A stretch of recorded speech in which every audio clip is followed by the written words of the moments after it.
Hi, I'm On. And I am Alfred. And we are... On and Alfred. We are two voices. We are two voices. So what would we like to voice about today? Shall we voice about? We can voice about writing.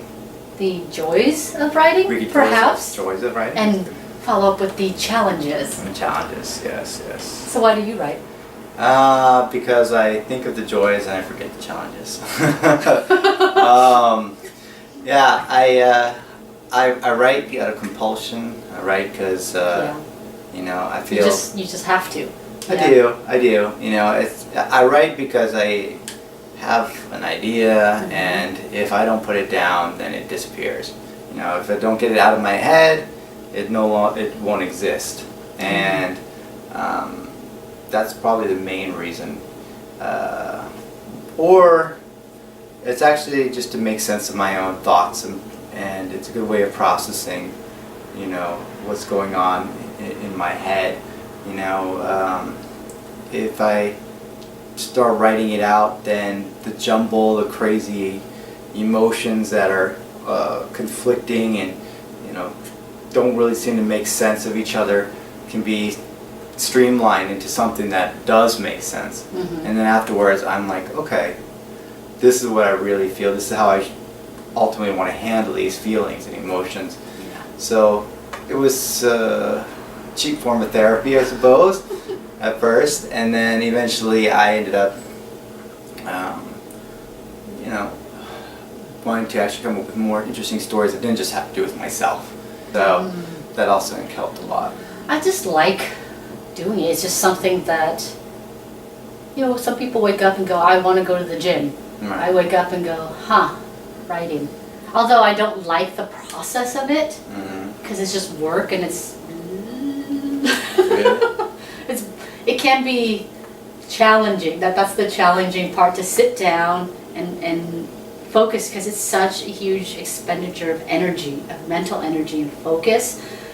And I really get inside my head, and everything goes away. So to set up an environment where I can have that luxury of just disappearing into my own imagination is sometimes difficult.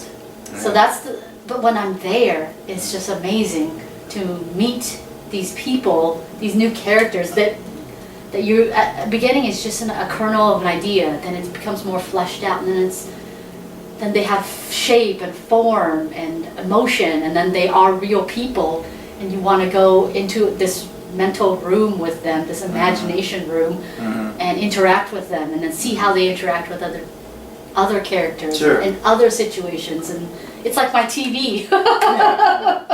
Or your little life experiment. Yes, and like you said, how you explore ideas. So you said that when you're writing, though, it takes a lot of energy. So what, are you exhausted afterwards? Oh yeah. Yeah, you feel like you've been worked out? Oh, extremely. Like if you go through an emotional event, you feel physically drained. Sure. Yeah, that's true. So when you're putting yourself into all these different scenarios, different people, it's very draining. Because you actually kind of feel the emotions yourself. So I have to feel the emotion, otherwise I don't understand.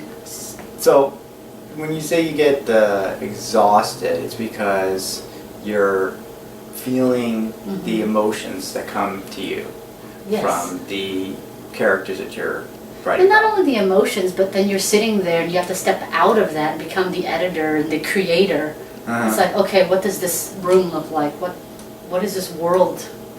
What are the rules of the world? And you're creating all that. Is there a language? Is there but that's much clothes? more esoteric and less... But it's still work.